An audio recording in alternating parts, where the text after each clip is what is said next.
Okay, so we're over here in Datagrip. This is a JetBeans product.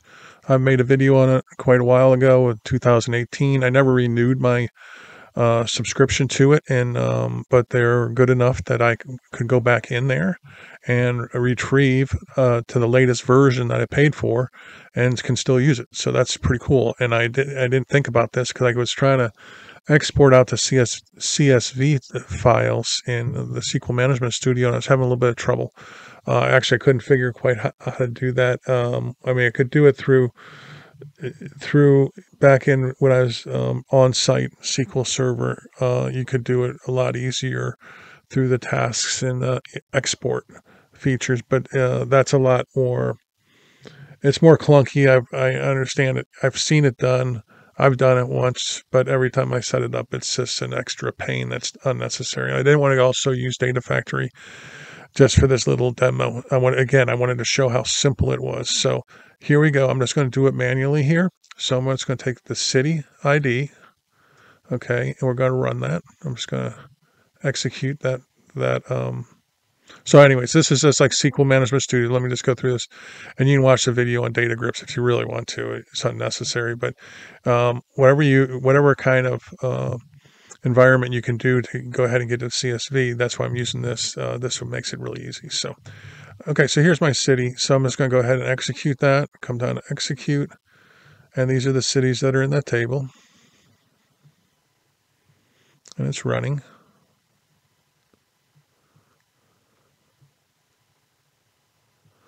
Okay, so here's all the different cities, and they have a foreign key for the state prov ID. And over here you have CSV, right? And so you can set up the CSV like I did here, comma separated, and then here I say skip computed columns, and I also right here we went to configure CSV formats, and that way I could make sure that it was going to give me comma separated, right? And we were going to use a comma just because I know there's no commas in there, and because I created the mock data.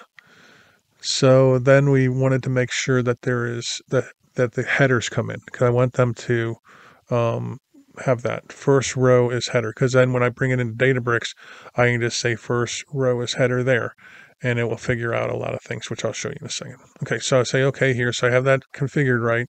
All I do is come over to this down arrow and go to File, and I'm going to go to, okay, it didn't give me the path, so okay, so I put in the appropriate path, and I just call this city CSV and say okay, and then it goes ahead and it does it. 342 rows, no big deal, right? Okay, so I'm just saying country. Of course, I don't have the United States, but still going through the process. See file. I'll say country. I kept the proper folder, and I said okay, let's do state. I guess that's about 48, 50 states, so we'll go ahead and run it, and we done it. Okay, so let's get state province here, and okay. And there's one more file, and that's our levels. Again, very small file. We did the other files before, but I can just take it for granted. Take it from me that they took very little time to do this, even though they were over 100,000, 200,000 rows. Okay, so I'm just going to run that, execute, and then I'm going to, so we beginners, very simple file, but it still has to be done. So that is going to be low. All right.